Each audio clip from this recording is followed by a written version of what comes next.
profesor clínico de la Universidad de La Sabana, expresidente de la Asociación Colombiana de Menopausia, experto latinoamericano en climaterio de la FLACSI, y es autor de más de 35 publicaciones nacionales e internacionales en endocrinología ginecológica y climaterio. Damos la bienvenida a nuestro doctor Camilo. Es un placer tenerlo esta noche y dispuestos a escucharlo, su ponencia.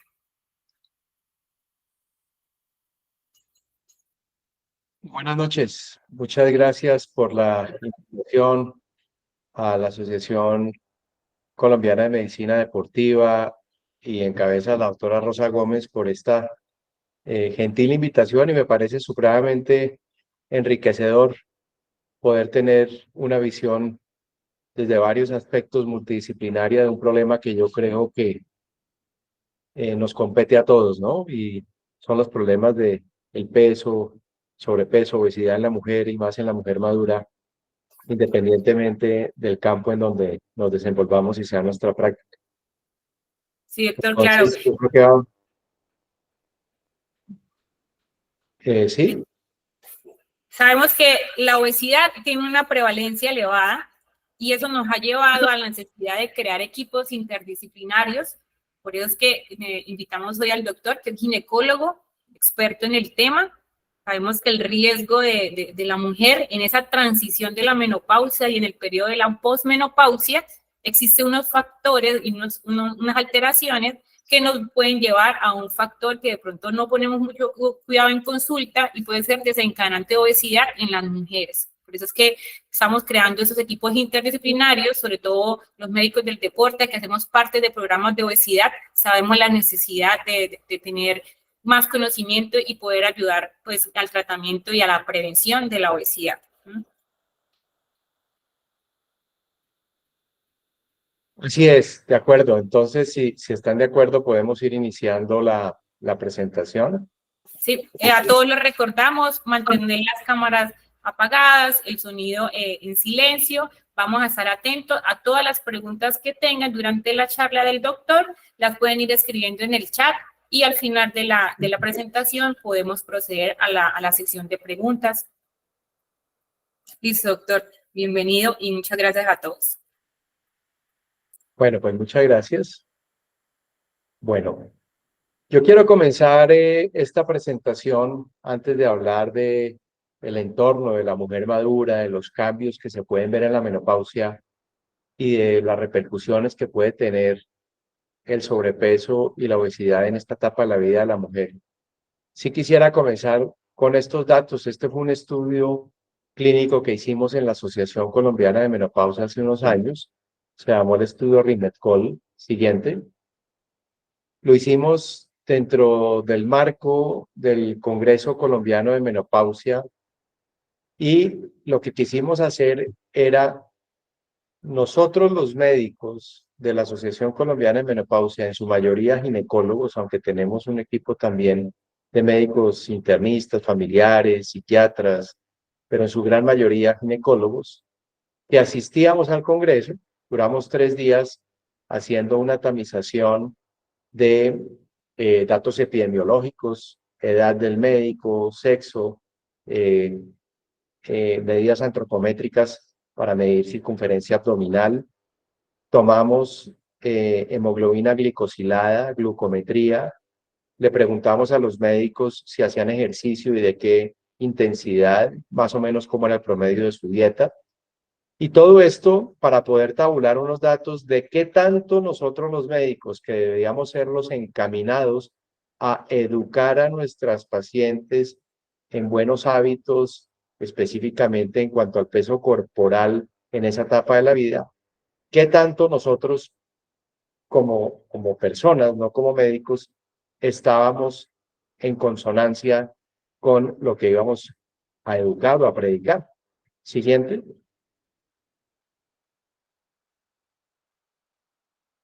Y cuando vimos los resultados, pues nos dimos que existía dentro de la población médica, estábamos hablando más de 500 médicos que estuvimos en el Congreso, la gran mayoría de los médicos estaban en sobrepeso y otro tanto en obesidad. Casi que el 50% de la población médica asistente al Congreso de Menopausia estaban en sobrepeso, el 20% eran médicos en obesidad, y el rango etario de los médicos que estaban entre los 50 y los 64 años, un poco en consonancia con el rango etario de las mujeres a las que normalmente vemos, pues teníamos una muy alta prevalencia de sobrepeso y obesidad. Siguiente. La proporción en hombres y mujeres muy similar. Siguiente. Y algo que era muy llamativo, tuvimos una muy alta tasa, casi el 70%, tanto en hombres como en mujeres, en la población médica entre los 18 y 64 años, pero concretamente en la población médica de 50 a 64 años, que puede hacer el rango etario similar al de la llegada a la menopausia, en un 72% de rango de prediabetes. Siguiente. Esto nos pone sobre aviso, con estos datos dramáticos, de que si nosotros los médicos no somos los primeros en crear conciencia del autocuidado como seres humanos, en mantener un peso adecuado, en mantener hábitos adecuados, pues no vamos a tener ningún impacto en el proceso educativo de nuestras pacientes. Y aquí vemos la altísima comorbilidad en esta población médica. Empecemos a definir qué es la obesidad. Digamos que la obesidad, en términos de adiposidad, simplemente es el almacenamiento excesivo de triglicéridos en las células adiposas. Pero pues eso es un criterio eminentemente teórico. Nadie puede hacer una cuantificación de este criterio, salvo cuando podamos hacer medición de masa grasa en los equipos hoy en día que la pueden medir. Entonces seguimos utilizando una medida estándar que no es la ideal, no es la perfecta, pero es lo que nos permite más o menos comenzar a tabular pacientes según el peso bajo, normal, sobrepeso o obesidad. Y por otro lado es la medida que en los diferentes estudios clínicos a nivel mundial es la que puede estar hoy en día más estandarizada para poder ver desenlaces de intervenciones terapéuticas. Y estamos hablando del índice de masa corporal. El índice de masa corporal, idealmente, debería estar compuesto por un 20% del tejido total de tejido adiposo y el 80% por tejido muscular, idealmente. Y cuando hablamos del índice de masa corporal como medida de diagnóstico de sobrepeso o obesidad, pues por encima de 25 y antes de 29 es sobrepeso y por encima de 30 es obesidad, y un índice de masa corporal normal debería estar entre 20 y 24. Siguiente. Con base en este diagnóstico de índice de masa corporal, vemos que el problema de obesidad a nivel mundial se ha convertido casi que en una epidemia. Para el año 2014, la Organización Mundial de la Salud hablaba de 600 millones de obesos en el mundo.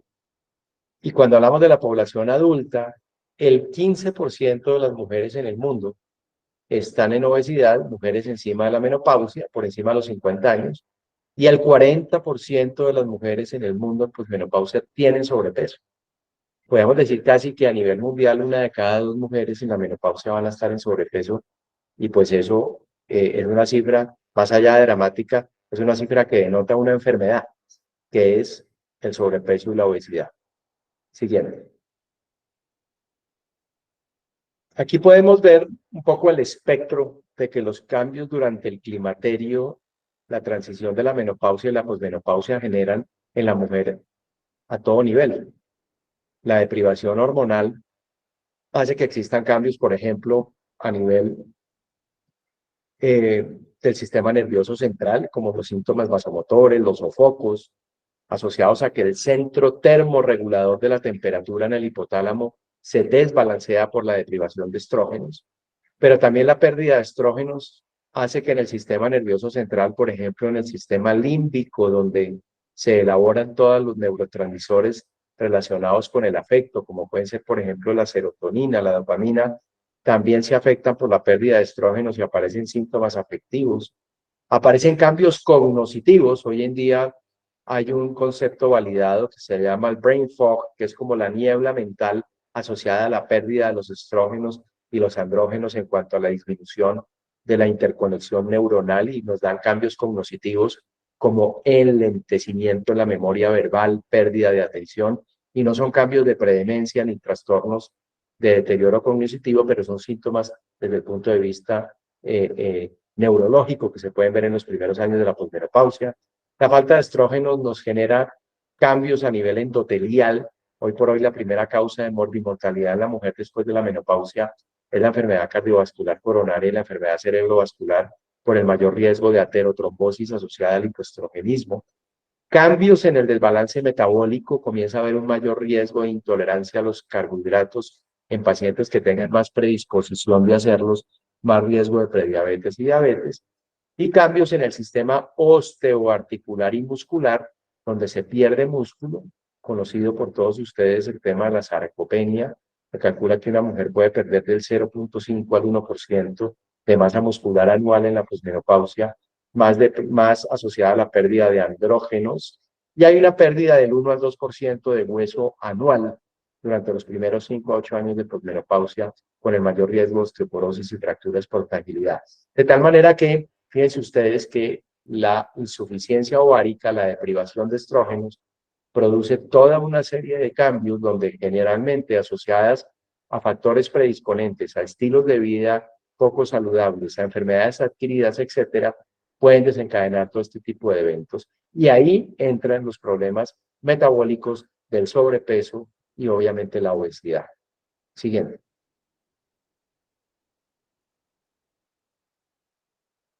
¿Cuáles serían las razones por las cuales la mujer en la posmenopausia puede tener un detonante a llegar a generar una mayor acumulación de peso corporal?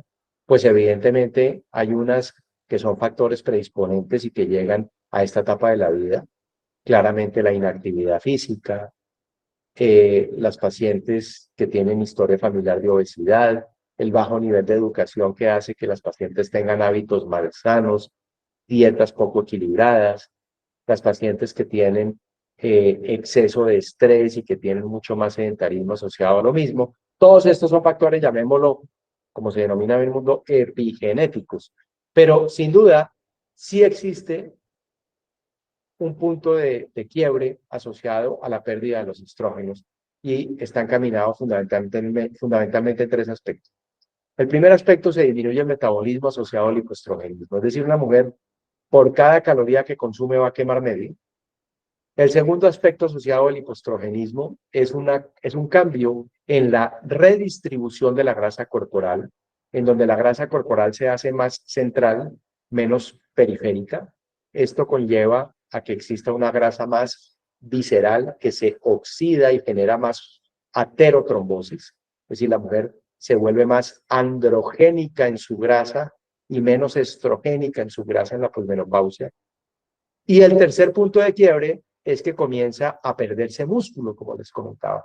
Entonces, en la medida que la mujer pierde músculo, comienza a tener más proporción de masa grasa con respecto a la masa magra. Estos tres aspectos, una tasa metabólica menor por el hipoestrogenismo, una mayor pérdida de masa muscular con mayor reemplazo de tejido graso por el hipoestrogenismo y una redistribución central de la grasa corporal, son tres detonantes que hacen que la mujer pueda llegar a tener más problemas de peso, más obesidad, y si a eso le sumamos los factores adquiridos de malos hábitos, de herencia, de predisposición genética, etcétera, pues hace hoy por hoy que nos explique esa cifra del 40% de las mujeres en edad madura a nivel mundial con problemas de sobrepeso. Siguiente. De ahí que hay cosas que uno puede modificar y otras que no. Y lo que está claramente demostrado, esto lo vimos en el programa de educación profesional de la Sociedad Mundial de Menopausia, se llama LIMPART, los estudios clínicos que se han dedicado a promover dos aspectos fundamentales, que lo vemos todos los días, que lo decimos todos los días, que creemos que es muy fácil de hacer y es muy complejo de llevar a la práctica. Esto es lo que realmente sirve y es aumentar el gasto calórico, es decir, a expensas de ejercicio que aumente el gasto calórico y comenzar a hacer un aumento del déficit en la ingesta calórica. Entonces, si yo aumento el gasto y hago más déficit en la ingesta, pues finalmente el resultado va a ser bajar de masa grasa y comenzar a tener menos adiposidad. Palabras más, palabras menos. comer menos y gastar más. Y comer menos no es comer mal, es tener menos aporte de índice glucémico, menos aporte de carga calórica a expensas de carbohidratos, comida procesada, refinada, tener más aporte de micronutrientes encaminados a generar un menor índice glucémico, más masa magra para formar e hipertrofiar proteína con aumento del ejercicio físico regular. Siguiente.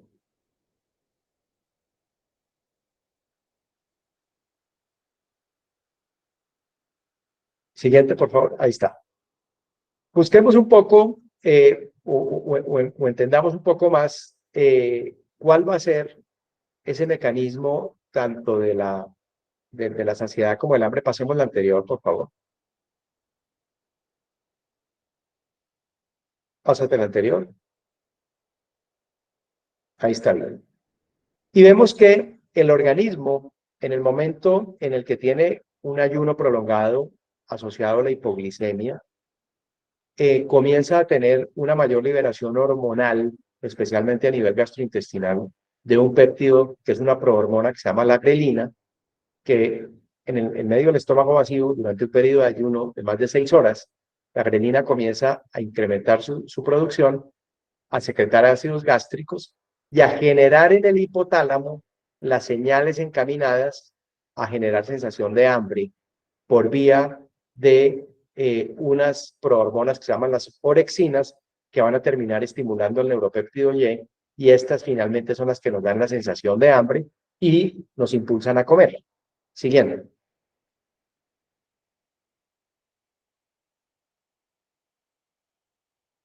Y al contrario, cuando hemos comido y cuando existe, pasa la anterior, por favor, ahí está bien, y existe ya una distensión del tejido gástrico y el mayor contenido alimentario a nivel gastrointestinal, comienza a producirse a nivel intestinal el péptido PPY o el GPL4, que es una sustancia propia que produce el organismo, que tiene una vida media relativamente corta, pero es la que va a llevar al sistema nervioso la señal de estamos saciados, no queremos comer más, no comemos más. Hay algunas situaciones exógenas o involucradas que finalmente terminan rompiendo este círculo hormonal de la normalidad y entonces tenemos que hablar, por ejemplo, del hambre emocional y el hambre emocional está mediada por los receptores dopaminérgicos y por las vías de la serotonina y entonces son esos mecanismos, digamos, de recompensa desde el punto de vista psicológico que generan las mujeres con la comida. Porque si se eleva el tono dopaminérgico y se eleva la producción de serotonina con la comida en aquellas mujeres que tienen esa predisposición para tener una mayor recompensa al elevar los niveles de serotonina con la comida, van a terminando generalmente teniendo más recompensa comiendo más. Esto lo vemos también cuando hay situaciones, por ejemplo, de choque térmico, cuando hay hipotermia, terminamos comiendo más simplemente por un efecto de aumentar esa temperatura. Y ojo con el insomnio, no solamente porque en el insomnio las mujeres finalmente se levantan a atracar la nevera, sino porque en el insomnio aumenta la producción de grelina y aumenta la sensación de hambre. Fíjense entonces, no más lo interesante y lo determinante que es que una mujer duerma bien o que el ser humano duerma bien reparadoramente, también para que no se le altere de alguna manera ese ciclo de la saciedad y del mecanismo de hambre como cualquier ciclo circadiano. Siguiente. ¿Qué ocurre durante la menopausia? Miremos qué hacen los estrógenos, específicamente en la mujer en la etapa reproductiva, un poco ya lo que les comentaba. El tener un buen nivel de estrógenos hace que aumente la leptina, que obviamente va a generar un mecanismo de mayor saciedad, y que aumente también la lipólisis, de tal manera que la pérdida de estrógenos, como les comentaba, pues va a hacer que haya menos lipólisis, más efecto lipogénico y más acumulación de grasa. Y si se disminuye de la menopausia la adiponectina, voy a tener una mayor probabilidad de resistencia insulínica. Si hago más resistencia insulínica, voy a depositar menos glicemia a nivel del músculo, voy a tener más hiperglicemia que finalmente me va a generar más tejido graso y aumento del riesgo cardiovascular. Y en la menopausia también voy a generar por el hipoestrogenismo, un déficit en la producción de somatotropina que me va a disminuir la masa muscular. Tercera vía por la cual, como lo explicaba, comienza a reemplazarse masa magra por masa grasa y vamos a ver cómo el músculo se llena de grasa y se pierde de masa muscular. De tal manera que el resultado final del hipoestrogenismo en la posmenopausia va a ser, durante los primeros años, en términos generales, incrementar casi un 6% el peso corporal y aumentar casi en un 17% la adiposidad. Ojo con esto, no basta con que una paciente esté en sobrepeso, si está en adiposidad, esto puede llegar a generar más riesgo cardiometabólico, así tenga un peso corporal total. Siguiente. ¿Y qué genera la obesidad en la mujer madura? Pues también hay datos claramente documentados en donde, fíjense en este tipo de estudio clínico, mujeres en la menopausia con sobrepeso y obesidad, comparadas con mujeres en la menopausia sin sobrepeso y sin obesidad, aquellas mujeres con sobrepeso, obesidad y además menopausia, 40% más de dislipidemia, 42% más de hipertensión arterial, 33% más riesgo de artropatías y 16% más riesgo de diabetes. Es decir, el hipoestrogenismo y el envejecimiento es una combinación de dos factores que son difícilmente modificables para generar enfermedad cardiovascular, metabólica, osteoarticular. Pero si además llega una mujer a esa etapa de la vida sobrepeso o obesidad, casi que multiplica por 3 estos factores de comorbilidad. Siguiente. Desde el punto de vista oncológico, también hay cánceres documentados en la posmenopausia en la mujer más asociados al riesgo de sobrepeso o obesidad. Y tal vez el principal es el cáncer de endometrio. Fíjense que el cáncer de endometrio tiene una asociación directa con la producción endógena del organismo de exceso de estrógenos. Y recordemos que el ovario en la posmenopausia, al igual que la glándula suprarrenal, son la fuente principal de los andrógenos: testosterona, dehidroepiandrosterona y androstenediona. Estos andrógenos en los tejidos periféricos y específicamente en el tejido graso van a ser aromatizados por una enzima que se llama la aromatasa, y las mujeres que tienen más sustrato graso tienen más aromatasa, con lo cual aromatizan más los andrógenos y los convierten más en estrógenos. Entonces, una mujer en sobrepeso tiene menos riesgo de osteoporosis porque produce más estrógenos y el estrógeno tiene un efecto antirresortivo sobre el hueso, pero una mujer en sobrepeso o en obesidad produce más estrógenos que se van al endometrio, y en el endometrio van a generar hiperproliferación, hiperplasia y cáncer de endometrio. Por eso, las mayores tasas de este tipo de cáncer las vemos en mujeres con sobrepeso y obesidad, al igual de lo que ocurre con el cáncer de mama. Siguiente. De tal manera que podíamos hacer esta pregunta: si esto es así, ¿cuánto peso debería perder una mujer en la menopausia para evitar esta comorbilidad? Y fíjense que esto es algo muy importante incluso para decirlo a las pacientes. Las pacientes llegan a veces con sobrepesos, obesidad grado 1, obesidad grado 2, y pretenden bajar 20, 30 kilos en el curso de 6 meses o pretenden tener una reducción drástica, y simplemente que tener muy claro, y esto está documentado, que relativas pérdidas de peso que no sean tan significativas ya generan un impacto positivo. Por ejemplo, mujer en posmenopausia con síndrome metabólico, con tan solo una pérdida del 10% del peso corporal, disminuye el riesgo de diabetes tipo 2. Es decir, una paciente ya enferma con síndrome metabólico, el riesgo de que pase a diabetes, con bajar el 10% del peso, eso se disminuye. Ahora, si baja el 15 o el 20, seguramente mejor.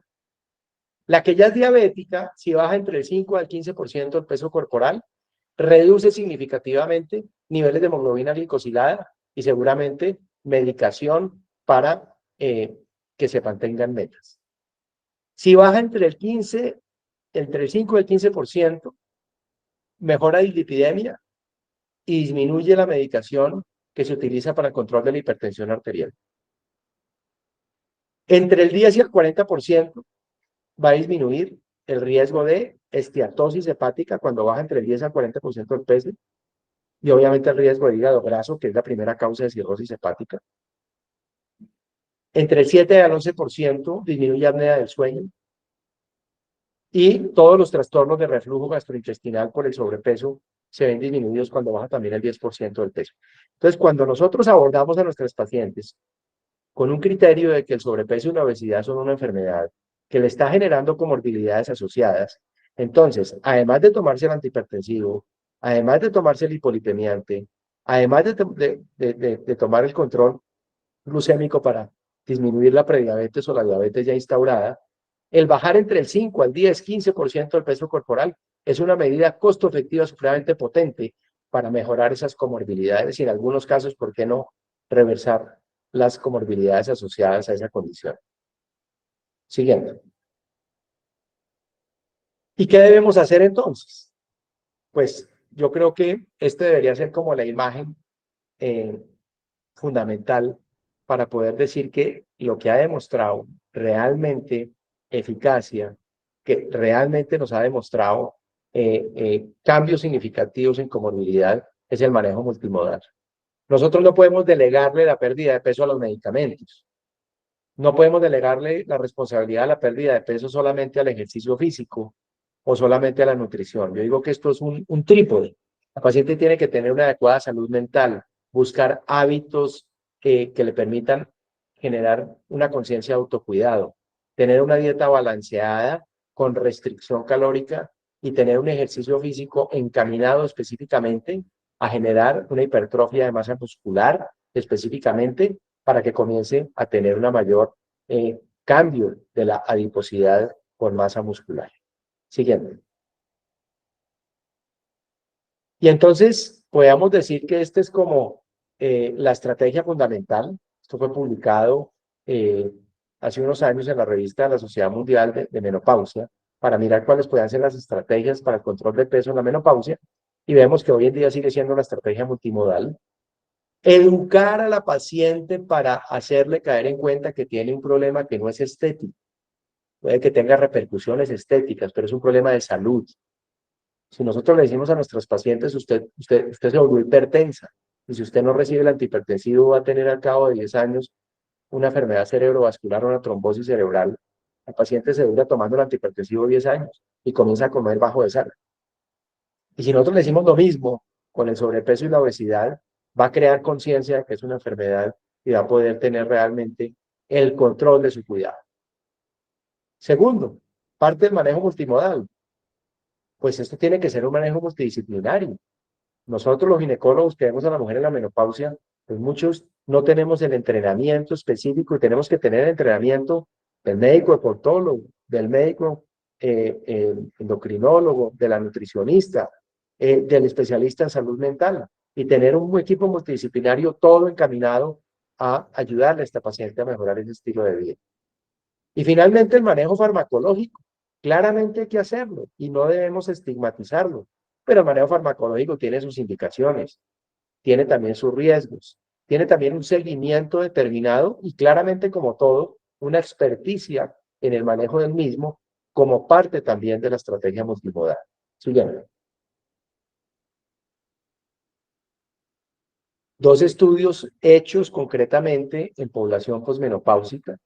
Este primero de los austriacos, mujeres que entraron dentro del promedio, dentro del proyecto del estilo de vida a nivel de una corte muy importante que se hizo en Europa hace unos 20 años, cerca de 500 mujeres entre los 45 y 55 años. Vean ustedes solamente lo que les decía en un comienzo. A un grupo se les dio solamente intervención de estilo de vida con dieta de restricción calórica y actividad física regular, y a otro grupo solamente dieta de restricción calórica. Pues cuando yo combino ejercicio físico y restricción calórica, disminuyo en un 55% el peso corporal contra el 26% donde solamente intervengo en una de las dos medidas. Es decir, sí está demostrado que el gastar más, el consumir menos, logra resultados. Otra cosa es hacer, otra cosa es que la paciente se empodere en hacerlo y otra cosa es que tenga el seguimiento para poder lograr. Siguiente. Este otro, de la dieta mediterránea, hecho por los griegos,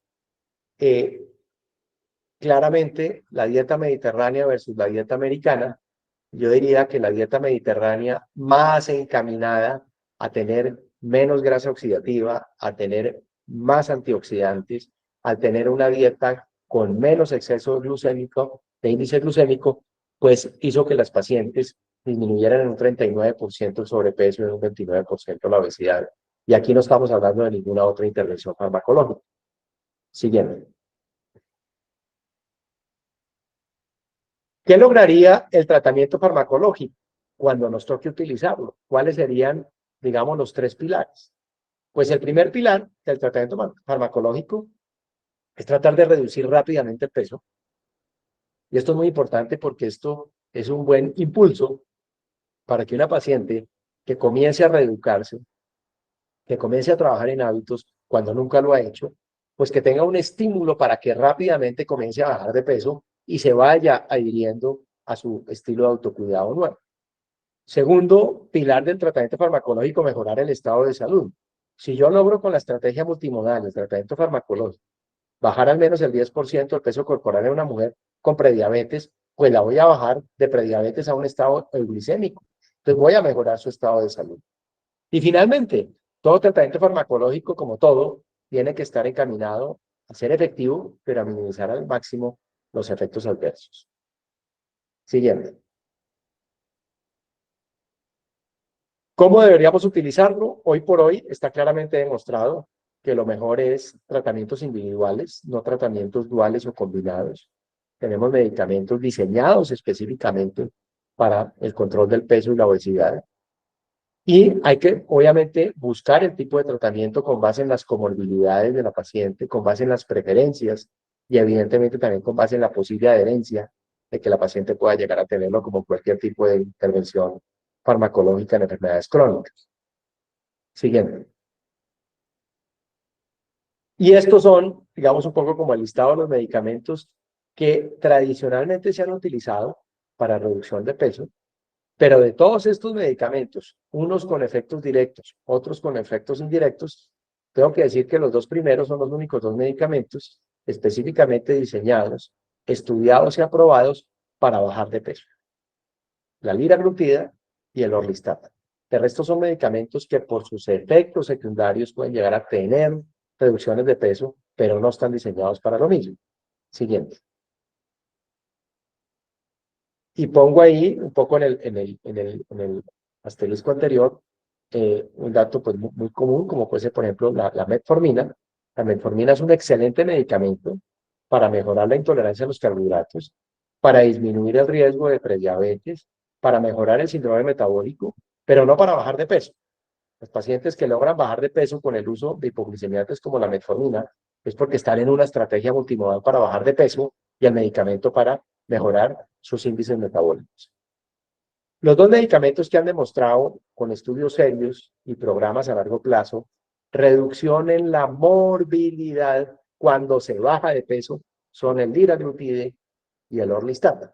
El orlistat, medicamento que simplemente lo que va a hacer es disminuir la absorción de las grasas para quemar más grasa, y el liraglutide, que es un análogo del GLP-1, que es ese péptido que nos genera el mecanismo de saciedad, simplemente es un análogo biológico que aumenta la vida media del GLP-1 para que el organismo sienta una mayor necesidad o una mayor saciedad, una menor necesidad de ingesta de alimentos, y por otro lado, incrementando el funcionamiento periférico de la insulina por unas vías distintas a las del orlistat, los dos con efectos positivos en la reducción de peso corporal. Siguiente. Esto ya lo comentamos de la metformina, que no es un medicamento para bajar de peso. Siguiente.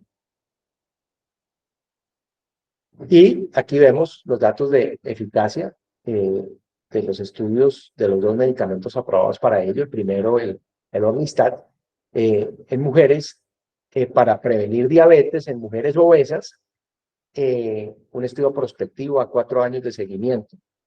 Pacientes con índices de masa corporal por encima de 30 obesas y con intolerancia a los carbohidratos o prediabetes, siguiente, demostraron evidentemente que después de más de 2 años de tratamiento, orlistat y estilo de vida versus placebo estilo de vida, disminuir significativamente el peso corporal y disminuir también tasa de diabetes en pacientes obesas, que disminuyeron la probabilidad de complicaciones de la enfermedad y disminuyeron la probabilidad de pasar de prediabetes a diabetes.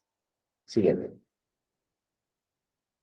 Y la otra gran escala de estudios, tal vez es el medicamento actual que más estudios tiene, sobre todo con un programa a largo plazo en diferentes efectos asociados a comorbilidades, que es el liraglutida, con la dosis tope de 3 miligramos. Los estudios del SCALE, que son simplemente una escala prospectiva de diferentes áreas, se han hecho, por ejemplo, seguimientos en pacientes con obesidad y prediabetes. Después del uso de metformina, después de un año, hubo un 80% de reducción de diabetes con tan solo una reducción del 8% del peso corporal. Un poco lo que yo les comentaba, es decir, pequeñas reducciones del peso corporal total pueden generar en estas pacientes un impacto. El otro es en pacientes diabéticas, una reducción del 6% del peso corporal en mujeres con obesidad y diabetes, disminuyeron a lo largo de 56 semanas, estamos hablando casi un año completo de tratamiento, una disminución de 1.3 porcentual de la hemoglobina glicosilada, y eso es un marcador duro de pronóstico metabólico y de desenlaces positivos en pacientes diabéticas. En apnea del sueño, el 12% de, perdón, el cambio en una disminución del 5.7% del peso corporal disminuyó casi en 12 eventos la apnea del sueño en pacientes con obesidad, entendiendo también la comorbilidad que puede asociar, sobre todo desde el punto de vista hipertensivo y de hipertensión pulmonar en estos pacientes. Entonces, hoy tenemos datos sólidos, por fortuna, con el manejo farmacológico, que nunca, repito, va aislado, sino va de la mano con una estrategia multimodal para generar cambios, reducción de peso y disminución de morbimortalidad en la mujer. Siguiente. De tal manera que podríamos entonces concluir diciendo que la obesidad es una enfermedad crónica, es un problema de salud pública y requiere un manejo multidisciplinario, que la obesidad genera mortalidad por aumento del riesgo cardiovascular y metabólico en la paciente en la posmenopausia, que la obesidad aumenta el riesgo oncológico en la mujer en la menopausia, y que la mujer con sobrepeso y o obesidad también durante la menopausia triplica su morbimortalidad. Y si no es lo mismo llegar a la menopausia con un buen peso y mantenerse, que llegar a la menopausia mal de peso o adquirirlo y empeorarse, triplica la morbimortalidad. Y el tratamiento multimodal sí sirve. Ya ha demostrado que con reducciones de hasta un 10% del peso corporal total de manera multimodal, se puede disminuir morbimortalidad en la población de la mujer madura. Siguiente. Bueno, esto era lo que tenía para comentarles. Este es nuestro grupo de menopausia y endocrinología ginecológica en la Clínica del Country La Colina. Y pues estamos a sus órdenes y quedo atento a las preguntas, a los comentarios que a bien tengan ustedes en hacer. Muchas gracias. Muchas gracias, doctor. Excelente presentación. Nos mostró toda la fisiopatología que lleva esta disminución de estrógenos y todas las alteraciones y riesgos a las mujeres, riesgo cardiovascular, nos habló del cáncer de endometrio, toda la dislipidemia. Entonces, doctor, excelente charla. Muchas gracias por todos los aportes del día de hoy. Estamos aquí ya con comentarios que presentamos durante la charla. Sergio Rodríguez, muchas gracias por su participación. Él nos está comentando que ha sido siempre un error, ¿sí?, tener como referente de obesidad, usar el índice de masa corporal. ¿Qué piensa de eso, doctor? No, estoy completamente de acuerdo, tanto que lo comenté. Yo diría una cosa es el mundo ideal y otra cosa es el mundo real, ¿no? Y en la masa crítica de la población médica, el médico de atención primaria, muchos especialistas, pues se siguen basando en una medida que realmente no es real, porque uno puede tener un índice de masa corporal en categoría de sobrepeso y lo que tiene es muy buena masa muscular. Esa persona lo que está es muy sana. Entonces lo que hay es que implementar cada vez más la conciencia de medir adiposidad y no de medir el índice de masa corporal. Pero como realmente la gran mayoría de estudios clínicos de evidencia médica se sigue construyendo a expensas de esta medida antropométrica, pues es lo que tenemos masivamente, pero eso no quiere decir que sea lo mejor. Sí, excelente, doctor. También de acuerdo. Hoy en día en la consulta es muy importante estar en esa composición corporal, tener las herramientas en la consulta, una bioimpedancia o a veces la obesidad visceral que la podemos medir con el perímetro abdominal y no solamente tener referente el índice de masa corporal. Todavía lo usamos, clínicamente pues ha tenido bastantes estudios, pero totalmente de acuerdo, tenemos que ir cambiando ese concepto del índice de masa corporal. Muchas gracias. Les recuerdo que si quieren los certificados de asistencia al webinar, acabamos de poner el link donde podemos iniciar la asistencia para que pueda llegar al correo el certificado. Bueno, muchas gracias, doctor. Seguimos con los comentarios. Sergio Rodríguez también nos comenta, dice, hacer ejercicio no me dice que ese gasto calórico va a ser de las grasas, sino está asociado a una intensidad. Ah, clarísimo, clarísimo. Lo importante en el ejercicio físico, y ustedes me corrigen que saben más de eso, se necesita la frecuencia y obviamente encaminado específicamente a la hipertrofia de la masa muscular se necesita frecuencia y repeticiones ascendentes para hipertrofiar el músculo.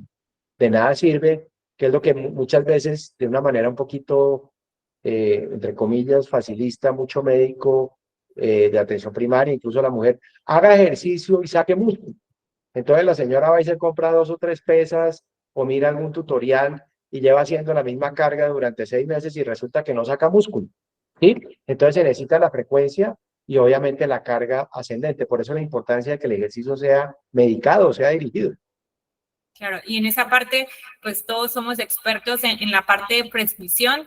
Sabemos que el ejercicio a cierta intensidad va a mejorar esa flexibilidad metabólica que me va a aumentar la oxidación de grasas sin poder mejorar esa composición corporal. Entonces, ahí el médico del deporte es fundamental en el equipo interdisciplinario para poder prescribir un ejercicio con resultados pues muy positivos para las mujeres. Muy bien, muchas gracias. Sergio Rodríguez nos dice, ¿cuánto peso hay que perder? Dice, o cuánta pérdida de tejido adiposo, por si se habla solamente de peso, no se dice realmente si es como el muscular, pues el muscular todo. El paciente debe tener claro que no solamente es peso, sino que también es la composición corporal, y eso es lo que vemos a veces en consulta, que el paciente solamente se basa en peso, y no realmente en qué pérdida de grasa ha presentado en el programa de pérdida de peso. ¿Qué piensa usted, doctor, de eso? No, estoy de acuerdo. Y yo creo que si, a ver, los estudios clínicos, no solamente con las medidas farmacológicas, sino los estudios poblacionales, han demostrado que perder entre el 5 al 10% del peso corporal, idealmente en una etapa corta de 3 a 6 meses, genera beneficios. Y genera beneficios metabólicos, pero con base en el índice de masa corporal, que es lo que, repetimos, no es lo ideal, pero es lo que está medido. Pero más allá de eso, lo importante cuando se matricula una paciente en un programa de reducción de peso es hacerle entender que lo que tiene que perder es grasa. Si la paciente pierde adiposidad, así no pierda tanto peso, tampoco va a tener esa expectativa falsa de decir es que tengo que bajar 6 kilos en el curso de 3 meses y resulta que bajó 3, pero sí bajo grasa, y muchas veces por considerar esto todavía muchas veces un estigma estético, abandonan los tratamientos. Entonces sí hay que instruirla más en el sentido de decir, la medida en que pierda más grasa, independientemente de cuánto peso pierde, los resultados se van a ver viendo más a largo plazo, y es lo que realmente debe ser el punto de acción. Sí, hay que educar mucho en en esa pérdida de objetivos de peso. Muy bien. Y lo mínimo es, como dijo el doc, entre un 5 a un 15%. Ya tenemos bastantes mejoras metabólicas, también para que el paciente sea realista y motivarlos en que esa pérdida es buena para su salud metabólica y pues no esos milagros o pérdidas de más de 10, 15 kilos en poco tiempo, que realmente son expectativas falsas que se crean. Muy bien. Seguimos acá. Sergio dice, ok, súper, no alcanzó a escuchar esa parte del IMC. Así, Sergio, muy bien. Y también Sebastián nos dice sobre todo la progresión del ejercicio. Muy bien. Muchas veces la paciente lleva caminando hace 2 años haciendo el mismo ejercicio y pues como sabemos hay que hacer progresión de cargas para poder obtener esos resultados. Muy bien. Eliana Marcela Rojas nos dice, segunda pregunta, ¿una mujer con sofocos diarios a sus 55 años puede aumentar la frecuencia de los mismos con la dosificación de ejercicio? ¿Qué tratamientos farmacológicos y no farmacológicos existen según la evidencia? Ahí hablamos de los sofocos, bastantes síntomas, bastante molestos de nuestras mujeres. Qué buena pregunta. Para ello me voy a remitir a hacerles un resumen muy rápido de la fisiopatología de los sofocos para poder contestar mejor y entender más por qué se pueden desencadenar. En el hipotálamo hay una estructura que se llama la zona de termorregulación. Esa es una zona que ya está documentada. Y esa zona tiene una amplitud determinada. Cuando se pierden los niveles de estrógenos durante la menopausia, esa zona se va angostando, se va angostando. Y cuando llega a un umbral mínimo de estrechez, el organismo percibe una hipotermia. Y al percibir esa hipotermia, lo que hace es rápidamente desencadenar el sofoco, que no es otra cosa más que una masiva vasodilatación, aumento de la rubicundez y aumento endógeno de la temperatura corporal para compensar la sensación de hipotermia. Se da más en las madrugadas y en las noches y por eso muchas veces genera un insomnio al despertar. ¿Qué me angosta la zona de termorregulación? Dicho sea de paso, el 9% de la población no tiene sofocos ni los va a tener nunca. Ustedes han visto mujeres que dicen, no, yo pasé la menopausia y no tuve ningún calor. Ese 9% son mujeres que nacieron con una zona de termorregulación muy amplia. Se le bajaron los estrógenos, pero nunca llegaron al umbral. Entonces nunca van a tener esa disregulación térmica. ¿Qué me angosta la zona de termorregulación? La falta de estrógenos, la falta de progesterona. La progesterona es la primera hormona que comienza a perderse durante la transición y son mujeres que comienzan a tener ciclos irregulares y sofocos y todavía no están en menopausia. Caída de estrógenos y caída de progesterona me angostan la zona. Aumento de la noradrenalina me angosta la zona. Por eso el estrés, las pacientes que están estresadas y cuando están angustiadas les dan más sofocos. La disminución de la serotonina me angosta la zona. Por eso utilizamos hoy en día medicamentos inhibidores de la recaptura de serotonina, como puede ser, por ejemplo, la venlafaxina o la paroxetina, que mejoran los sofocos en mujeres que no pueden recibir estrógeno. Y ahí viene el tema del ejercicio.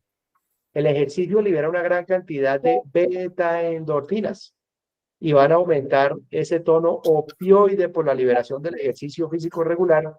Y eso lo que va a hacer es que me va a aumentar el tono dopaminérgico y si yo aumento la dopamina, también evito que la zona se angoste. Entonces yo puedo, por diferentes vías, hacer que la zona de termorregulación se mantenga estable y se angoste menos. O por una vía hormonal, aumentando los estrógenos, o por una vía serotoninérgica, o por una vía antiadrenérgica, o por una vía dopaminérgica. Y ahí está el tema del ejercicio. Sí que es importante prescribir, entre otras cosas, el ejercicio para que se aumente esa vía dopaminérgica y la zona esté más estable. Excelente, sí. Bueno, Eliana también nos dice que sí, los tratamientos farmacológicos y no farmacológicos, pues muy bien explicado, doctor, sobre esos sofocos, no tenía esa información así tan clara y sabemos que también el ejercicio, se han dado cuenta que las personas que duermen, hacen actividad física y tienen mejor calidad en el sueño, esos sofocos también se pueden disminuir. Muy bien, muchas gracias. También Eliana nos tenía otra pregunta, dice, doctor Camilo, siempre es un gusto escucharlo. Sí, ahí la doctora Eliana es muy fiel a todas sus conferencias. Dice que gracias por compartir el conocimiento en este grupo de especialistas. ¿Cuál es la frecuencia de los síntomas vasomotores en la mujer que llega a la menopausia, activa o inactiva, y con qué desenlaces cardiovasculares están más relacionados? Muy buena. Primero, muchas gracias por su comentario.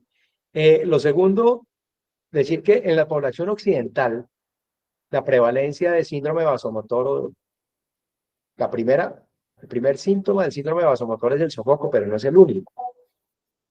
Una cosa es el sofoco, pero además existe la vasodilatación, la rubicundez, la sudoración y la taquicardia asociada a la descarga adrenérgica que acompaña al sofoco. Entonces, por eso hablamos de síndrome vasomotor, no solo de sofoco. El sofoco hace parte del síndrome vasomotor. Y la prevalencia de síndrome vasomotor en la población occidental está de cerca del 85%.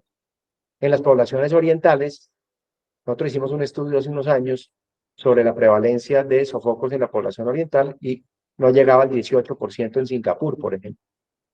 Esto tiene muchas otras connotaciones, genéticas, nutricionales, la manera como la mujer también afronta la llegada a la menopausia. Para toda la mujer oriental, anhela llegar a esta etapa de la vida porque adquiere un papel mucho más beligerante en la sociedad. Aquí es lo contrario. Aquí la mujer está estigmatizada, lamentablemente, y entonces eso genera pues también una connotación cultural muy distinta. Pero bueno, más allá de eso, son simplemente para explicar por qué en nuestras culturas la prevalencia es tan alta. Hay datos y estudios claros que no solamente la pérdida de estrógenos genera un mayor riesgo cardiovascular, porque la falta de estrógenos hace que haya una mayor producción de la musculatura subendotelial y mayor ateromatosis y mayor aterotrombosis. Por eso el reponer los estrógenos tempranamente previene la enfermedad cardiovascular por estas vías, sino se sabe también que el sofoco, y más que el sofoco, el síndrome vasomotor, está directamente asociado a mayor riesgo cardiovascular. Y eso tiene que ver muy seguramente con esa descarga adrenérgica inflamatoria que puede llegar a generar el sofoco. Entonces, sí hay estudios poblacionales donde se ha documentado que aquellas mujeres con sofocos tienen más riesgo cardiovascular. No solamente porque están hipoestrogénicas, y al tener hipoestrogenismo va a haber más alteración subendotelial, sino por la masiva producción de catecolaminas asociada al síndrome vasomotor, que va a generar también secundariamente un daño endotelial. No, excelente. Muchas gracias. Muy bien, doctor. Nicolás Córdoba nos escribe: buenas noches. Teniendo en cuenta que cuando la mujer tiene su periodo menstrual a nivel del entrenamiento, sabemos que en fase folicular podemos mejorar la fuerza y en fase lútea nos enfocamos en un trabajo metabólico. Cuando la mujer ya entra en la menopausia, ¿cómo empezamos a dosificar esos estímulos con el fin de potenciar su calidad de vida? Excelente pregunta. Excelente aproximación la del colega. No, esa pregunta no se la podría contestar con el conocimiento al respecto. Sí le podría decir que es muy lógico que usted habla de cómo en la fase folicular se puede aumentar más el rendimiento. Y esto tiene mucho que ver porque en la fase folicular es cuando van aumentando progresivamente los estrógenos y va a haber un pico preovulatorio de estradiol, que es el final de la fase folicular. Entonces, si los estrógenos tienen funciones vasodilatatorias, si los estrógenos tienen funciones antioxidantes, si los estrógenos mejoran la perfusión tisular, pues qué bueno potenciar el ejercicio en esa fase, las mujeres en etapa reproductiva, porque están sobre un mejor lecho. Eso podría contestárselo un poco como con esa correlación en la endocrinología del ciclo y el rendimiento del estado físico. En la posmenopausia no podría decirle yo asociado a estos niveles hormonales que se pueden ver según la mujer que tan deprimida hormonalmente, cómo potenciar más su rendimiento. Sí, de acuerdo. Claro, en la posmenopausia sería muy importante la prescripción del entrenamiento de fuerza, que sería pues como la prioridad, porque si realmente los estímulos según los estrógenos pues no vamos a mejorarlos, Y también lo que usted nos decía, la osteoporosis y el riesgo a nivel óseo, ¿sí? Con ese posmenopausia, entonces el ejercicio de fuerza tiene realmente mucha importancia en ese periodo posmenopausia. Entonces, muchas gracias, Nicolás, por tan excelente pregunta y pues vamos a ver. Si alguien tiene algún comentario o en la experiencia, nos puede escribir en el chat. Sergio Rodríguez Díaz nos dice muchas gracias, doctor. La doctora Eliana dice que muchas gracias por la excelente ilustración. Eliana, muy bien. Seguimos con preguntas de Oscar Alonso Alzate. Él dice, entreno concurrente, planificado a partir de test y dosificado individualmente. Recomiendo fortalecer inicialmente en tren inferior. Importante evaluar periódicamente los perímetros musculares de muslo, de cadera, de abdomen y de bíceps, nos dice Oscar Alonso. Dice que él hace prescripción del entrenamiento concurrente y mide sobre todo los perímetros del tren inferior. Pues yo creo que hace mucho sentido y yo creería que uno de los principales, a ver, aquí viene otro tema muy interesante. Tenemos que hablar de la osteoporosis. La osteoporosis, hoy por hoy, es la cuarta causa de morbimortalidad en la mujer mayor. La mujer se muere primero de infarto, después de enfermedad cerebrovascular, después de cáncer de mama y después de fracturas de cadera por osteoporosis. Y la osteoporosis es una enfermedad que se puede prevenir perfectamente en la medida en que avanza la enfermedad, en la medida en que hay más fragilidad, hay más riesgo de fracturas. El reto en una mujer con osteoporosis, hoy por hoy, es disminuir la fragilidad. Y para disminuir la fragilidad, pues hay una serie de medidas. Mejorar la calidad del hueso, mejorar la masa ósea, mejorar la mineralización del hueso. Pero de todo eso, en mi concepto, lo más importante para disminuir la fragilidad y por ende las fracturas es disminuir las caídas. Porque es que las fracturas dependen de la magnitud del impacto y del impacto repetido. Entre más se caiga una paciente y mayor sea el impacto, más se va a fracturar. De nada sirve que yo le dé a una paciente 8 o 10 años de medicamentos, bifosfonatos, calcio, vitamina D, si se cae y no voy a hacer nada para que no se caiga. Y para disminuir fragilidad y disminuir caídas necesito mejorar tono y postura. Y para mejorar tono y postura necesito mejorar músculo. Y para mejorar músculo, la paciente se cae por los pies, no se cae por las manos. Entonces es fundamental en esta etapa de la vida, atendiendo el buen comentario del colega, fortalecer el tren inferior, fortalecer masa muscular, fortalecer equilibrio, es fundamental. Masa muscular, tren inferior, equilibrio, y es una medida fundamental en toda paciente con riesgo de fractura, con riesgo de osteoporosis, para disminuir caídas y de esa manera disminuir magnitud del impacto para prevenir morbilidad por fracturas por fragilidad.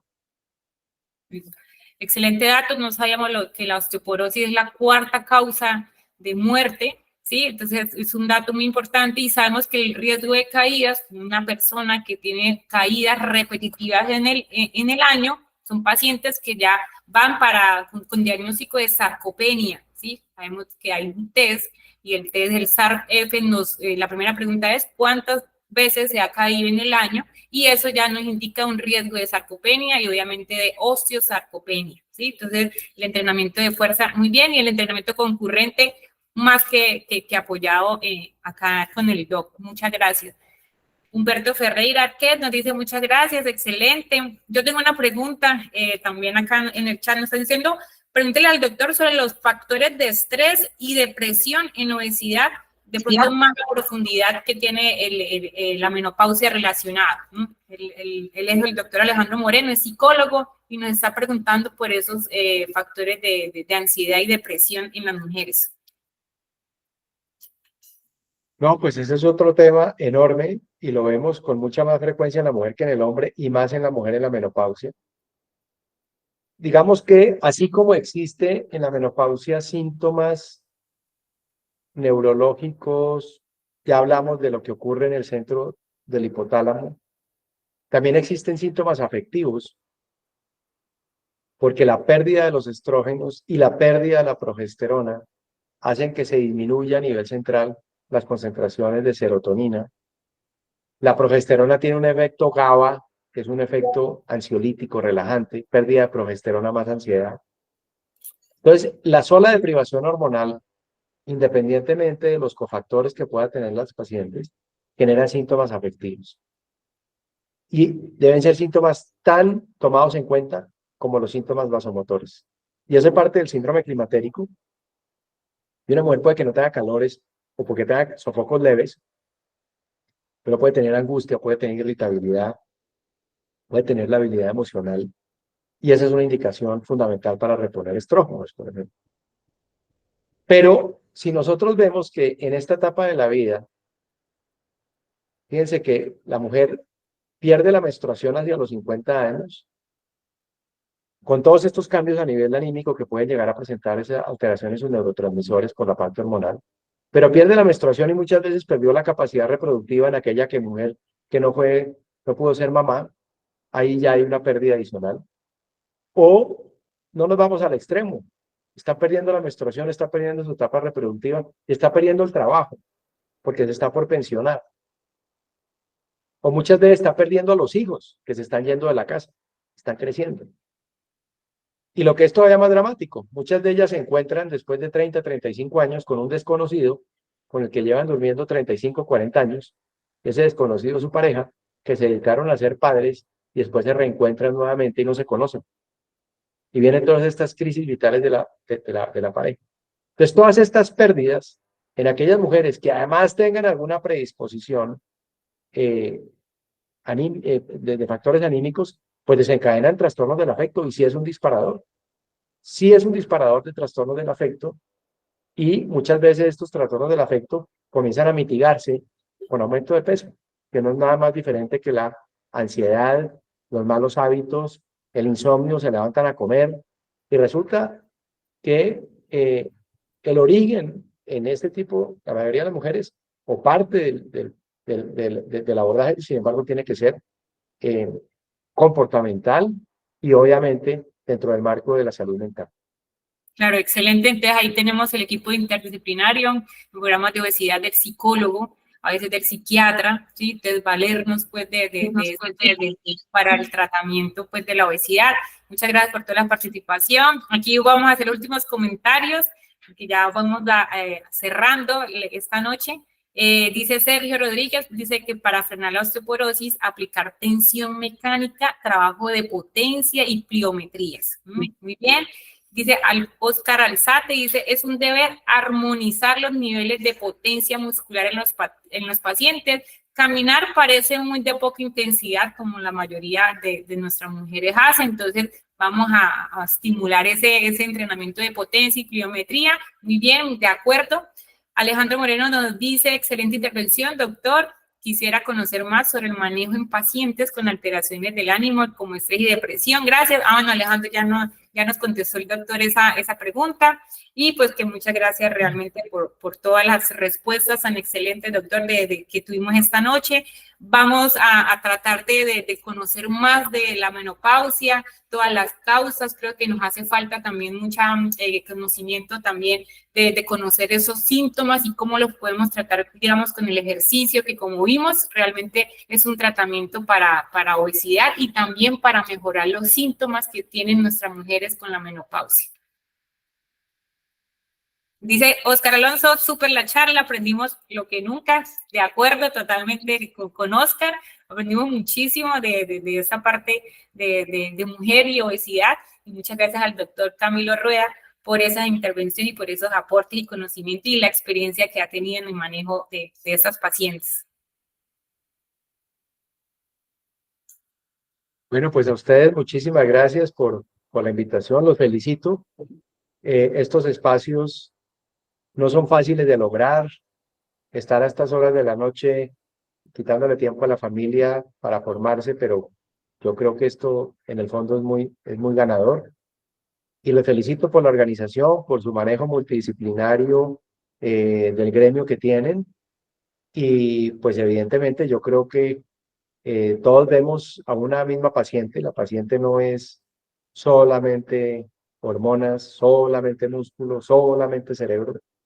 Y en la medida en que todos, por lo menos entendamos todo, así no manejemos todo, la paciente va haber una unidad de criterio y va a poder ser mucho más receptiva a las indicaciones desde que cada uno de su expertise eh, tenga en su haber. De tal manera que muchas gracias de nuevo y evidentemente pues en un futuro o cuando quieran podemos reencontrarnos de nuevo. Muchas gracias. Tenemos que hacer segunda versión, doctor. Y ya estamos por cerrar. A todos, muchas gracias. Les recuerdo que llenen el link de asistencia para que tengan sus certificados del webinar del día de hoy. Y pues nada, ya a despedirnos. Una feliz noche. Gracias por esa intervención, por esa participación de todos. Y doctor Camilo, que descanse y que coma. Y muchas gracias por eso.